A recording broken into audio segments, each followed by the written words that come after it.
అందరికీ నమస్కారం. నా పేరు హర్ష. ఇంతకు ముందు వీడియోలో మనం కొన్ని స్టోరీస్ చెప్పుకున్నాం కదా, అవి రోజు కంటిన్యూ చేద్దాం. ఓకే. వసుదేవసుతం దేవం కంసచాణూరమర్దనం దేవకీ పరమానందం కృష్ణం వందే జగద్గురుం. ఈరోజు మన కథ ఏంటంటే ప్రలంబాసురుడు. కృష్ణుడు మరియు బలరాములు కలిసి చాలామంది రాక్షసుల్ని చంపేశారు. ఒకరోజు కంసుడు చాలా కోపోద్రిక్తుడయ్యి ప్రలంబాసురుడు అనే ఒక రాక్షసుని పిలుస్తాడు. నువ్వు బలరాముని తీసుకొనిరా, మిగతా పన్నాగాలు ఏం పన్నాలో అంతా నేను ఆలోచిస్తాను, నువ్వు బలరాముని తీసుకొనిరా అని చెప్తాడు. తమరి ఆజ్ఞ అని అంటాడు.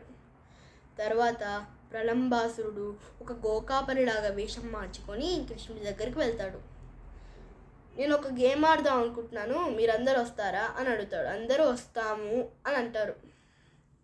సరే, ఇప్పుడు నేను ఒక గేమ్ పెడుతున్నాను. ఎవరైతే ఆ గేమ్లో ఓడిపోతారో వాళ్ళు గెలిచిన వాళ్ళు ఎంత పరిగెత్తగలరో అంత దూరం వరకు తీసుకువెళ్ళాలి అని చెప్తాడు. అందరూ అలానే చేద్దాం అని బలరాముని నిర్ణయం తీసుకున్నాడు. తర్వాత అందరూ ఆడసాగారు. ప్రలంబాసురుడు కావాలని కృష్ణుడి గుంపుని ఓడించబోయాడు.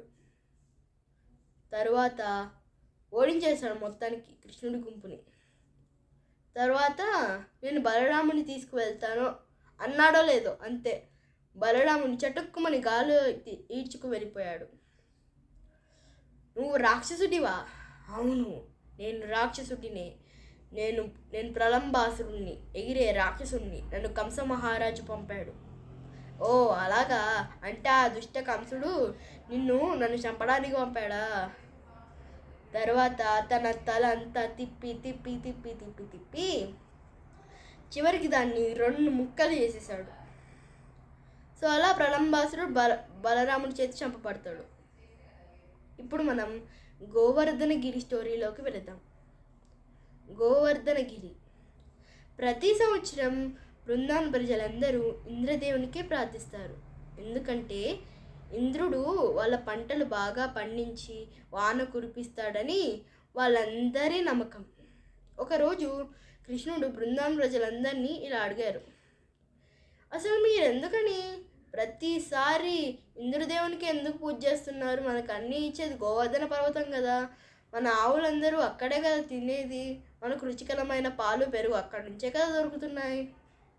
సో ఈ సంవత్సరం నుంచి అందరం గోవర్ధనగిరికే పూజ చేద్దాం అని కృష్ణుడు సలహా ఇస్తాడు అందరికీ. తర్వాత ఈ సమాచారం తెలిసిన ఇంద్రదేవుడు కోపోద్రిక్తుడయ్యి బృందావనం మీద పెద్ద తుఫాను విసురుతాడు. బృందావనం అంతా జలమయం అయిపోయింది. అందరూ, కృష్ణ నువ్వు ఇంద్రదేవునికి కోపం తెప్పించావు, ఇప్పుడు నువ్వు మమ్మల్ని కాపాడాలి, నువ్వు నన్ను కాపాడు కాపాడు కాపాడు అని అన్ని దిక్కులా వినిపిస్తున్నాయి. తర్వాత మీకేం జరిగిందో అంతా తెలుసుగా. కృష్ణుడు తన చిటికెన వేలుతో గోవర్ధన పర్వతాన్ని సునాయాసంగా ఎత్తేశాడు. అలా చాలామంది కొన్ని రోజులు అక్కడే ఉన్నారు. ఒకరోజు కృష్ణుడు తన వేణుగానంతో సుడిగాల్ని తన ఫ్లూట్లోకి తెచ్చేసుకున్నాడు. తర్వాత ఇంద్రదేవుడు తను చేసిన తప్పు తను తెలుసుకొని కృష్ణుడికి క్షమాపణ కోరసాగాడు. ఇంద్రదేవ, నేను నిన్ను క్షమిస్తున్నాను, నేను ఇంకెప్పుడు ఇలా చేయకూడదు, చేస్తే నీ ప్రాణాలు కూడా పోతాయి, తమరి ఆజ్ఞ అని అక్కడి నుంచి ఐరావతం దగ్గరికి వెళ్ళి ఐరావతం తను తీసుకెళ్ళిపోయింది. తర్వాత బృందావన ప్రజలు అన్నారు, జై శ్రీకృష్ణ జై శ్రీకృష్ణ జై శ్రీకృష్ణ అని అరుపులు పెట్టసాగారు. ఇప్పుడు మీకు అర్థమైందా కృష్ణుడు గోవర్ధనగిరి లీల? సరే, ఇప్పుడు ఈ కథ అయిపోయింది కదా, మనం నెక్స్ట్ కథలోకి వెళదాం. చంద్రావళి.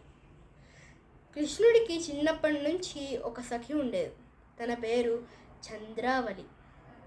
తను కృష్ణుడి కంటే 2 ఏళ్ళు పెద్దది.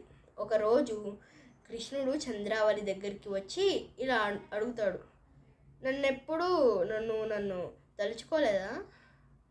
లేదు కృష్ణ, నేను ఎప్పుడు తెలుసుకోలేదు, ఇప్పుడే చూస్తున్నాను అని తన ఆట పట్టించడానికి అంటుంది. ఒకరోజు కృష్ణుడు ఒక గోపికలాగా వేషం మార్చుకొని తన ఇంటికి వెళ్తాడు, చంద్రావళి ఇంటికి వెళ్తాడు. వెళ్ళి, అక్క అక్క, నేను నీ చెల్లి శ్యామ. ఓ, నా చెల్లె అని తను ఇలా ఆశ్చర్యపోతుంది. ఆశ్చర్యపోయిన చంద్రావళి తన చెల్లెల్ని కూడా గుర్తుపట్టలేకపోయింది. అయినా కూడా కృష్ణుడిలో లోపలికి ఆశ్రయం ఇచ్చింది. నువ్వు ఏం చేస్తున్నావు? నువ్వు ఎందుకని మనిషిలాగా నడుస్తున్నావు?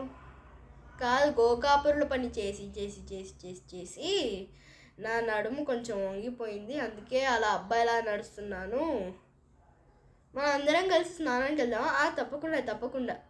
అప్పుడు చంద్రావళికి నిజం మొత్తం తెలిసిపోయింది. ఓ కృష్ణ, నువ్వేనా? అంటే నువ్వు నా చెల్లిలాగా ఇప్పటి వరకు నాటకం చేస్తున్నావా? అవును, నేను నాటకం చేస్తున్నాను. ఎందుకంటే ఆ రోజు నువ్వు నన్ను నాటకం పట్టించినందుకు నేను నిన్ను ఆట పట్టిలేనా అని కృష్ణుడు చంద్రావళిని నా ఆట పట్టిస్తాడు. నెక్స్ట్ కథలతో నెక్స్ట్ వీడియోలో మళ్ళీ కలుసుకుందాం. జై శ్రీకృష్ణ. యోగేశం సచ్చిదానందం వాసుదేవం వ్రజప్రియం ధర్మ సంస్థాపకం వీరం కృష్ణం వందే జగద్గురుం.